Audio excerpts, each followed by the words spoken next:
हाँ तो भैया लोग फगुआ आ गइल बा।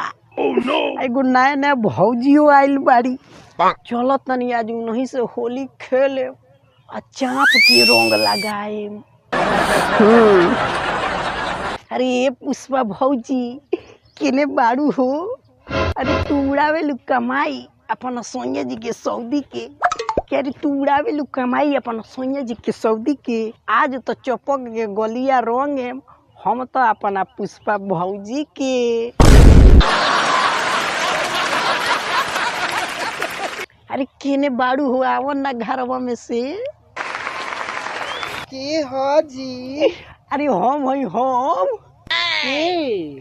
अरे उहे जेकर के कोटले रहे भुआर का पिलवा तारा से होली खेले आइल बा। देखो हई मोबिलवा। अच्छा रउआ मोबिल देवर जी हई। अरे हो रउआ के लोग झूठे नु कहेला कि करिया बनी। हो रउआ तो तावा के पेनी जैसन बानी। ये भौजी बात छोड़ा ना हो।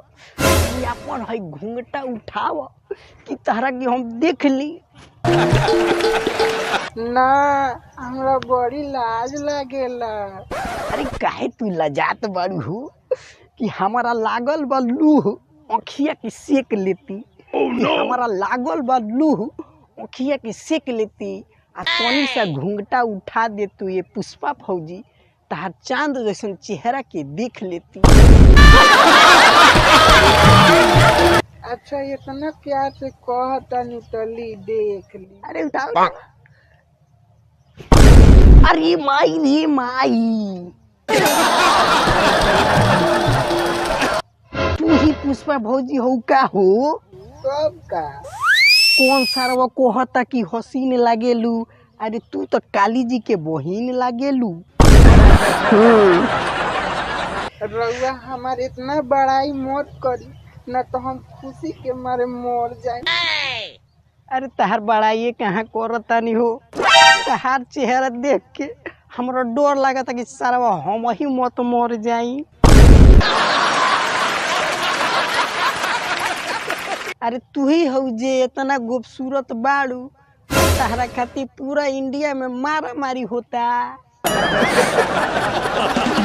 खाली इंडिया में हमरा खातिर मारपीट ना होला, पूरा विदेशों में हमरा खातिर मारपीट होला। हाँ ये पुष्पा भौजी काहे ना मार होई? इतना तू खूबसूरत बाड़ू। अच्छा छोड़ा ये पुष्पा भौजी, अब चलो तनी होली खेल ले हल जा। हम रउआ से फ्री में होली ना खेले। फ्री में होली ना खेले लू? ना हम ना खेले। तो का चाहिए बताओ ना। राउर भैया जी बानी नु। हाँ उ चंदन के लकड़ी के व्यापार करेनी। हो रउआ चंदन के लकड़ी दी तबे हम रउआ से होली खेले।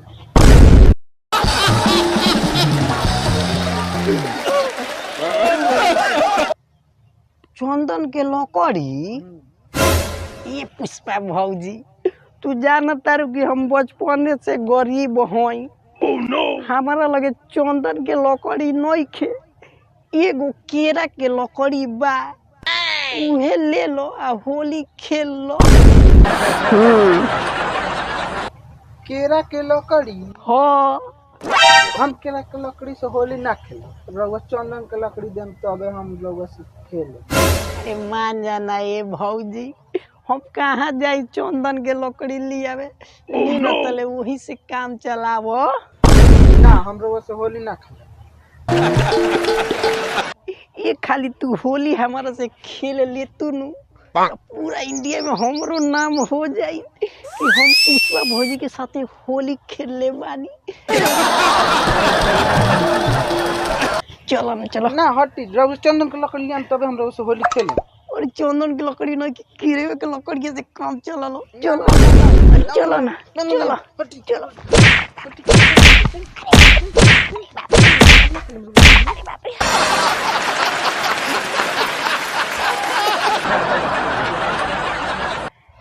अरे बाप रे बाप, तो पुष्पा भौजी से होली खेलल बड़ा महंगा पड़ गई रे दादा।